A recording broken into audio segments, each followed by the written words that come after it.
یہ چار عناصر متبنات ہے. معزز سامعین کرام، السلام علیکم. حالت مغلوب گماں، آنکھوں سے ٹپکتی ہوئی حرص و ہوس، شور مچاتے ہوئے یہ سکوت لب، معصوم کندھوں پر ذمہ داریوں کا بوجھ، کانپتے ہوئے یہ جوان بدن، ابلیس سے بھی زیادہ غرور کرنے والا یہ انسان، جنت اور جہنم کے ٹکٹ دینے والا یہ لوگ، دوسروں کی عزت کا جنازہ نکالنے والے، خود کو عزت دار اور غیرت مند کہلانے والے.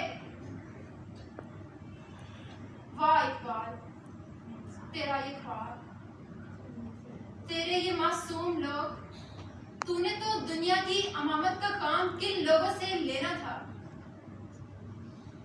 مگر افسوس کہ یہ تو مغلوب گماں ہے، کہ یہ تو مغلوب گماں ہے.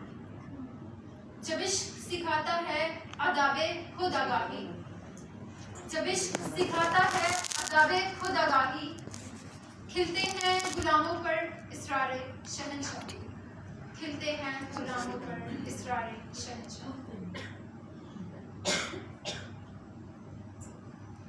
معزز سامعین کرام، ذرا تاریخ کے اوراق کو پڑھیے تو معلوم ہوگا کہ وہ تحریر کہ جس نے میرے دل کو جلا دیا، کہ جب گورنمنٹ اسکول کو پرائیویٹ کرنے کا اعلان کیا گیا، غریب تو یہ سنتے ہی مر گیا، مگر امیر کا سر فخر سے اور بلند ہو گیا.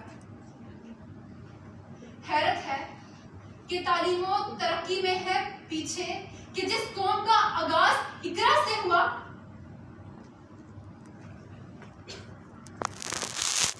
وجہ بے رنگی گلزار کہوں تو کیا ہو، کون ہے کتنا گنہگار کہوں تو کیا ہو.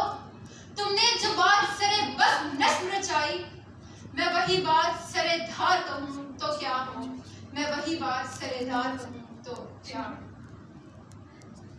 اے میرے محکوم و مجبور فلسطین، تمہاری داد رسی کو کوئی نہیں آنے والا، تمہاری میتوں کو کفن دینے کوئی نہیں آنے والا، کہ تمہارے بھوکے پیاسے بچوں کو کوئی نہیں نوالا دینے والا، کہ یہاں کوئی نہیں تمہیں پوچھنے والا، کہ اس دنیا کے ٹھیکیداروں کو فکر